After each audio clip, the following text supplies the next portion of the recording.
Election commission Gilgit Baltistan کا بڑا فیصلہ، بھرتیوں، ترقیاتی اسکیموں اور تبادلوں پر مکمل پابندی عائد کر دی ہے۔ الیکشن کمیشن گلگت بلتستان نے آئندہ عام انتخابات کے پیش نظر صوبے بھر میں سرکاری بھرتیوں، ترقیاتی منصوبوں اور افسران کے تبادلوں اور تقرریوں پر فوری طور پر پابندی عائد کی ہے۔ یہ فیصلہ گلگت بلتستان اسمبلی کی 5 سالہ مدت 24 نومبر 2025 کو مکمل ہونے کے تناظر میں کیا گیا ہے۔ الیکشن کمیشن سیکریٹریٹ کے نوٹیفکیشن کے مطابق حکومت گلگت بلتستان کے تمام محکموں، اداروں اور تنظیموں میں نئی بھرتیاں، اپ گریڈیشنز اور تقرریاں فوری طور پر روک دے گی۔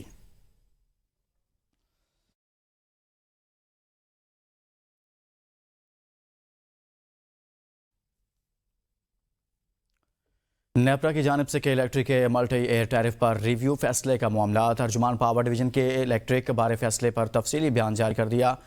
پاور ڈویژن کے مطابق نیپرا نے کے الیکٹرک کے ملٹی ایئر ٹیرف کا ریویو فیصلہ کیا۔ بعض حلقے نیپرا فیصلے پر گمراہ کن تاثر پھیلا رہے ہیں۔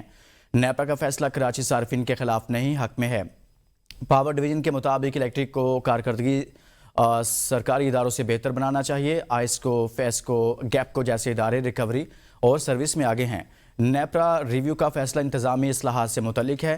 پاور ڈویژن کے مطابق کہ الیکٹرک نیشنل گریڈ سے 2000 میگا واٹ بجلی لے رہی ہے۔ نیشنل گریڈ سے بجلی کے الیکٹرک کے اپنے پلانٹ سے سستی ہے۔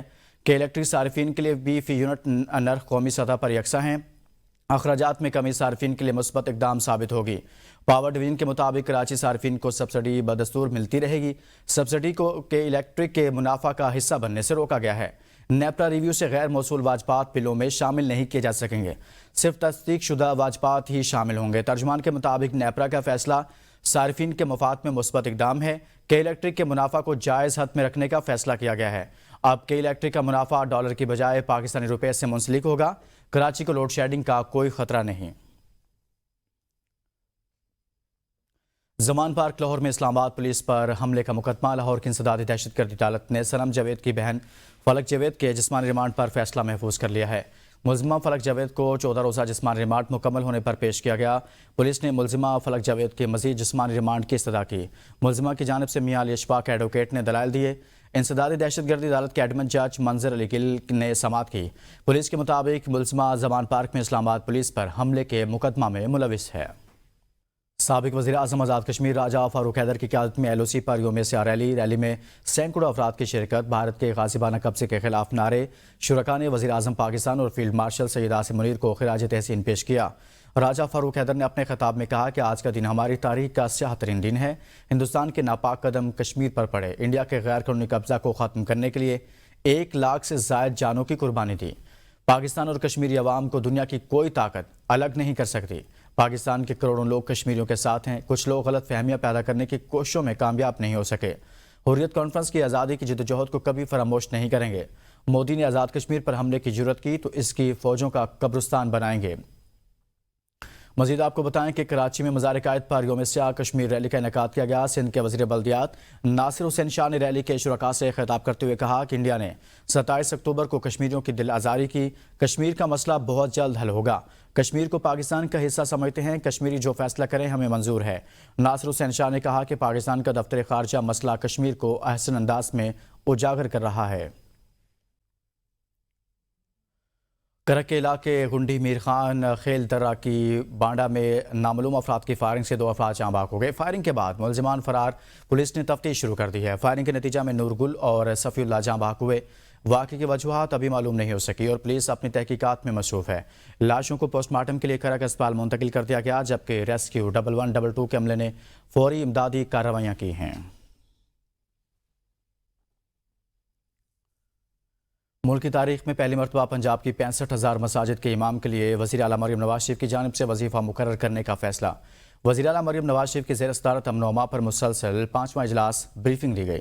پنجاب میں سائبر کرائم سیل تشکیل دینے کا اصولی فیصلہ۔ لاؤڈ سپیکر کے غیر قانونی استعمال پر کارروائی یقینی بنانے کی ہدایت۔ مذہبی حلقوں کی جانب سے حکومت کے اقدامات کی تحسین کی گئی۔ وزیر اعلیٰ مریم نواز نے کہا کہ امام مسجد معاشرے کا قابل احترام اور تکریم فرد ہے۔ محلے میں چندہ اکٹھا کر کے امام مسجد کو ادائیگی غیر مناسب امر ہے۔ حکومت پنجاب ضروریات کے لیے امام مسجد کی معاشی معاونت کرے گی۔ مساجد کی تعمیر و مرمت کے پروجیکٹ سالانہ ترقیاتی پروگرام میں شامل کر لیا گیا۔ وزیر اعلیٰ نے مساجد کی تعمیر و مرمت کے پروجیکٹ کی جلد تکمیل کے لیے اقدامات کی ہدایت کی۔ وزیر اعلیٰ کو بتایا گیا کہ وزیر اعلیٰ مریم نواز شریف کی ہدایت پر اجتماع کے لیے رائے بنڈ کی رابطہ سڑکوں کی تعمیر و مرمت مکمل کر لی گئی۔ رائے ونڈ تبلیغی اجتماع کے لیے خصوصی بسیں بھی چلائی جائیں گی۔ وزیر اعلیٰ کی ہدایت پر رائے ونڈ اجتماع کے لیے سیکیورٹی کے فول پروف انتظامات کیے گئے ہیں۔ گزشتہ 1.5 سال میں معاشی اشاریوں میں نمایاں بہتری آئی ہے۔ منی بجٹ کے دعوے بے بنیاد ثابت ہوئے۔ وزیر مملکت بلال اظہر کیانی کا کہنا ہے کہ ملک معاشی استحکام کی راہ پر گامزن ہے۔ معاشی میدان میں ملنے والی کامیابیوں کو اب پائیدار بنانا ہے۔ بجلی کی تقسیم کار کمپنیوں کی نجکاری کا عمل جاری ہے۔ آئندہ ماہ PIA کی نجکاری پر بھی پیش رفت دیکھنے کو ملے گی۔ ٹیکس وصولیوں میں تقریباً 26% اضافہ ہوا ہے۔ حکومت نجی شعبے کی حوصلہ افزائی کر رہی ہے۔ بزنس کے کام میں سے نکلنا، اپنے رول کو گھٹانا اور ان اداروں کی سروس ڈیلیوری امپروو کرنا تاکہ عوام کو بہتر سروس ملے۔ جو خسارے کرنے والے ادارے ہیں، یہ جو بوجھ ہیں ہمارے ٹیکس پیئر پر، یہ بوجھ نہ رہیں، اور نہ صرف یہ، وہ عوام کو بھی بہتر سروس فراہمی کا ایک سبب بنتے ہیں۔ تو انشاءاللہ ہم امید کرتے ہیں کہ PIA کی کامیاب نجکاری ان سارے اہداف کو پورا کرنے میں کامیاب ہوگی اور آگے انشاءاللہ عوام کو ایک بہتر سروس بھی ملے گی۔ وزیر اطلاعات پنجاب اسما بخاری کہتی ہیں اگست کے آخر میں سیلاب ہے۔ اکتوبر کے آخر تک جو ریکارڈ سیلاب سے نکالنے کا بنایا ہے وہ تاریخ میں لکھا جائے گا۔ کوئی کہہ رہا ہے خالہ مریم، باجی مریم، کیونکہ لوگ سمجھتے ہیں مریم آئے گی تو مسائل حل ہوں گے۔ وزیر اعلیٰ نے کہا تھا جب تک متاثرین کو گھروں میں دوبارہ آباد نہ کر لوں اس وقت تک نہیں بیٹھوں گی۔ اگر کسی کو سروے پر اعتراض ہے تو شکایت درج کرا سکتا ہے۔ پہلے گھر کے لیے 50,000 دیا جاتا رہا، اب مریم نواز نے گھر کے لیے 5 لاکھ روپے دینے کا اعلان کیا ہے۔ سکھ یاتریوں کو ویزے جاری نہ ہونے پر بہت دکھ ہے، مودی کو اس کا جواب دینا پڑے گا۔ آزاد کشمیر میں سیاسی ہلچل تیز۔ صدر مملکت آصف علی زرداری سے مسلم لیگ نون کے وفد کی ملاقات کا امکان۔ ذرائع کے مطابق ملاقات میں آزاد کشمیر کی سیاسی صورتحال پر تفصیلی مشاورت ہوگی۔ مسلم لیگ نون کی قائم کردہ کمیٹی کے اراکین صدر سے ملاقات کریں گے۔ صدر مملکت آصف زرداری سے مسلم لیگ نون کے وفد کی ملاقات کا امکان ہے۔ ملاقات میں آزاد کشمیر کی سیاسی صورتحال پر تفصیلی مشاورت ہوگی۔ Chairman Peoples Party Bilawal Bhutto Zardari کی مولانا فضل الرحمان سے ملاقات متوقع ہے۔ ذرائع کے مطابق ملاقات مولانا فضل الرحمان کے گھر میں آج کی جائے گی۔ بلاول بھٹو زرداری آج 4 بجے مولانا فضل الرحمان سے ملیں گے۔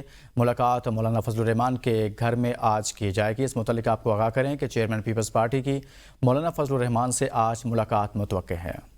خیبر پختونخوا کابینہ کی تشکیل کا معاملہ بدستور تاخیر کا شکار۔ 2 ہفتے گزرنے کے باوجود بھی صوبائی کابینہ تشکیل نہیں دی جا سکی۔ صوبہ وزیر اعلیٰ کے حلف کے بعد بھی 2 ہفتوں سے بغیر کابینہ کے چل رہا ہے۔ صوبائی کابینہ نہ ہونے کے باعث اہم پالیسی فیصلے رکے ہیں۔ بیوروکریسی اہم حکومتی معاملات پر چیف سیکرٹری خیبر پختونخوا سے رابطہ کرنے لگے۔ صوبے میں کچھ اہم منصوبوں کی منظوری بھی لٹک گئی ہے۔ وزیر اعلیٰ سہیل افریدی کابینہ میں کچھ نئے چہرے شامل کرنا چاہتے ہیں۔ وزیر اعلیٰ بانی PTI سے امن و امان کی صورتحال سے متعلق ہدایات لینا چاہتے ہیں۔ پاکستان تحریک انصاف کی نومبر میں ممکنہ احتجاج کی کال۔ ذرائع PTI کے مطابق پنجاب میں پارٹی کو متحرک کرنے کے لیے سرگرمیاں تیز۔ اراکین اسمبلی اور ٹکٹ ہولڈرز کی کارکردگی رپورٹس کی تیاری شروع۔ اب تک ہونے والے احتجاجی لائحہ عمل پر عمل درآمد کا جائزہ لیا جا رہا ہے۔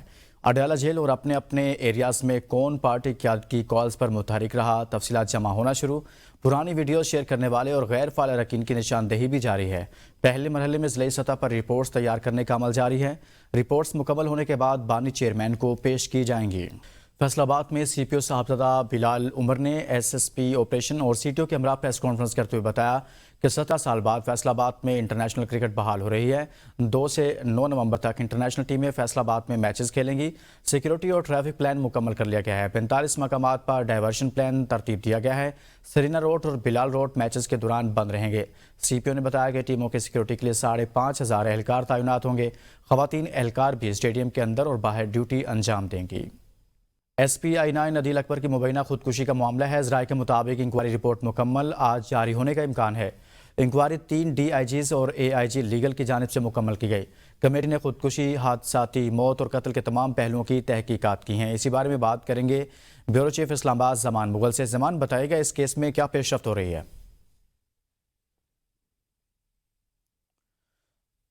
زمان آپ سن پا رہے ہیں تو بتائیے گا کہ SP اسلام آباد عدیل اکبر کی انکوائری رپورٹ مکمل کر لی گئی ہے، کیا پیش رفت ہوئی ہے؟ جی بالکل، 3 DIGs پر مشتمل یہ کمیٹی ہے، تحقیقاتی کمیٹی، جس نے تمام تر جو پہلو ہیں ان کو مد نظر رکھتے ہوئے ابتدائی طور پر رپورٹ تیار کی ہے، اور امید کی جا رہی ہے کہ شاید آج ہی وہ رپورٹ جو ہے اس کو جاری بھی کیا جائے۔ اور اس حوالے سے جو انکوائری کمیٹی ہے